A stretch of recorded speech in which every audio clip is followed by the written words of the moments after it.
crazy breakup, and she was like my rebound, but we became a really good friend.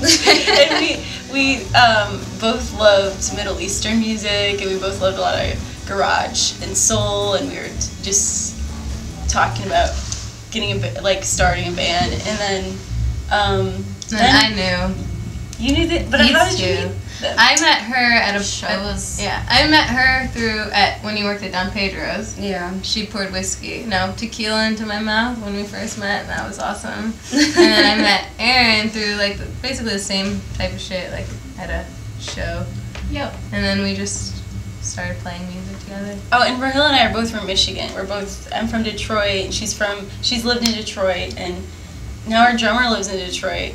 Yeah. So Detroit is a big influence on a lot of our music too. Yeah. How did we start? Are we on? Okay. We started.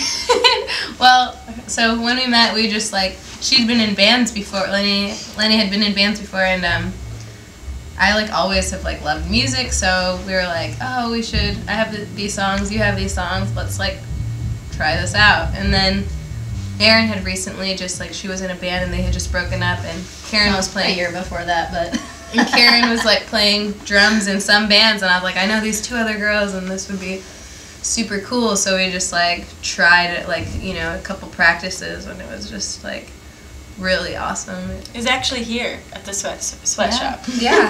This was the start of Habibi. Whoa, yeah. that's crazy. I think I remember Rahil, you sent me these 3 songs you guys did in Linnea's bedroom, and I was like, oh, these are so neat, and I was just excited to play with you guys.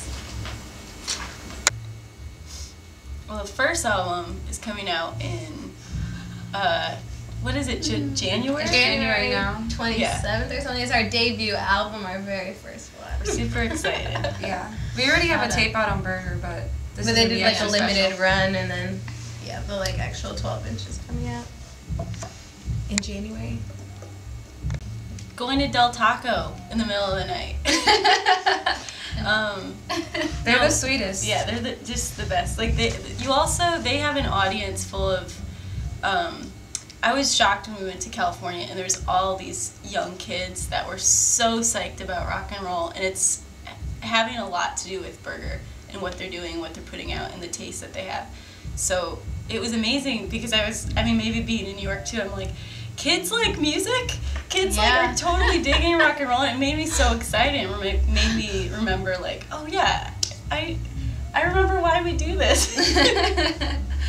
Yeah. No, they're the best. They treat us really well. It really does feel like family. They've done a lot for us. Lee took us on tour. Yeah, he He's a drove total us. doll. And Yeah. They sort of put us on the they're map. very good people Yeah. with extremely good taste in music, and they're spreading the gospel across California and the world. Yeah, they're It's so wonderful. DIY about everything, and I don't know very many people who are, carrying the torch. Right? I mean, there's a lot of record labels carrying the torch, but they kind of have this. Their brand is amazing, the Burger brand, and all the bands